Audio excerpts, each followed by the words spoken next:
And a very good day to everyone. This video is prompted by something that I saw this morning. Many of you know I'm, of course, a big fan of Gary Vaynerchuk, Ask Gary V. And I was watching one of his shows this morning where he takes call in and people are asking questions. And I understand this idea that if you're talking to somebody who is maybe a celebrity that you get overly excited and that you get tongue-tied. But when you have just a few minutes of somebody's time, it's really important to know how you get to the point.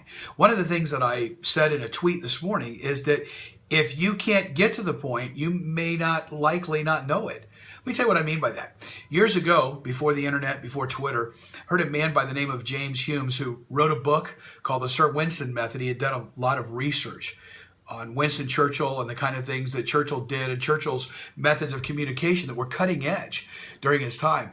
I love what he said. He says, if you can't write your message on the back of a business card, then you have no business saying it. In other words, it's got to be that clear, because if it's not that clear to you, it's not going to be clear to anyone else.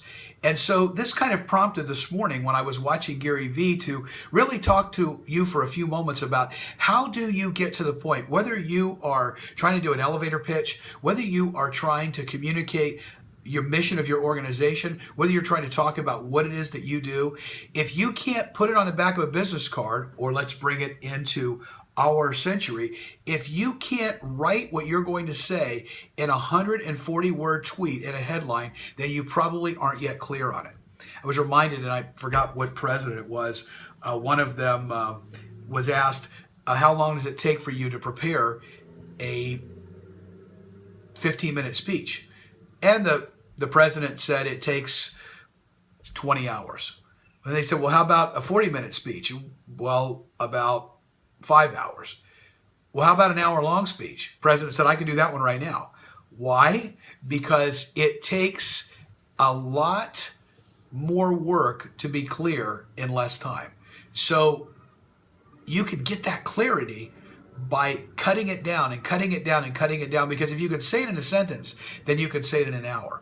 So how do you do this? Well, number one, if you have the opportunity to talk to, let's say, a celebrity, somebody that's a business person who said to you, like Gary V, you got 2 minutes, you got a minute, what do you want to ask me? Know what you're going to ask ahead of time. Make sure that you have your question in mind. Don't lollygag around, say, hey, thanks for the opportunity. I appreciate your work. Now, here's my question. How can I be more effective with my brand on social media? Let the person ask you the clarifying questions. Come out, let them know that you appreciate your time. And by the way, when you are clear and you are saying things in as succinct way as possible, people are gonna know that you respect their time. Well, what about, forget asking questions, what about when you're trying to come up with a mission statement, with a purpose statement, with an elevator pitch? What do you do? I'm going to give you a quick formula. It's 3 Ps. Sometimes my wife gets after me about my alliteration at times. Sometimes I can't help myself, but it'll help you to remember it. Number one, the problem. Ask yourself, what is the problem that you are solving for people? Everybody has a challenge in business. Everybody has something that they're trying to solve. And the more that you can know who your ideal client, customer's problem is that you're going to solve, the better off that you're going to be able to be. So make sure that you know what their problem is first, or what their biggest challenge is. Second, make sure that you have a 1 or 2 word plan of what you're going to do immediately to be able to help them. And then 3, the word profit. So you got problem, you got plan, and you got profit. Let them know, number 3, how what you're doing is going to benefit them. So with a lot of people, people will say to me, what do you do? Well, I say, folks, you know how people have a lot of trouble getting their message out and hearing above the noise today, whether they're giving a speech or something like that? Oh, yeah, my organization's had that. Well, I have a 3-part plan that I ask 3 questions that help people to clarify what that message is.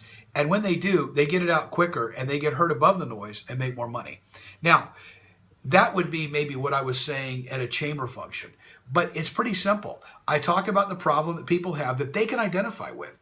Everybody's having trouble getting their message heard above all the noise. So the question is, how do you do that? They go, yeah, I've got that problem. So here's my plan. I have a three-part series of questions that I ask that help people to clarify and decide who is the best person to go to with this? What's my message and what's the best way to get it out?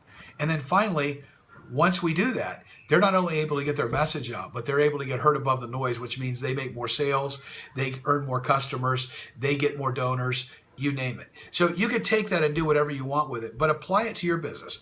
How long does it take to do this? A long time, but it is worth every single second that you put into it.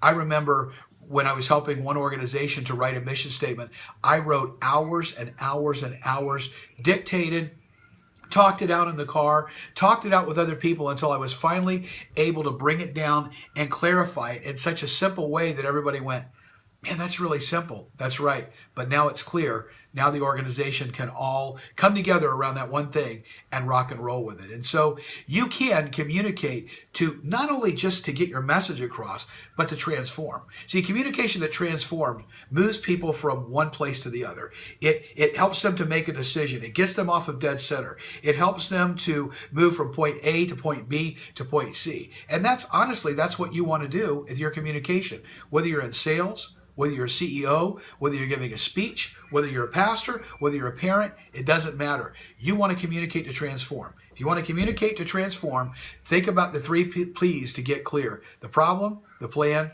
and the profit. Have a great day.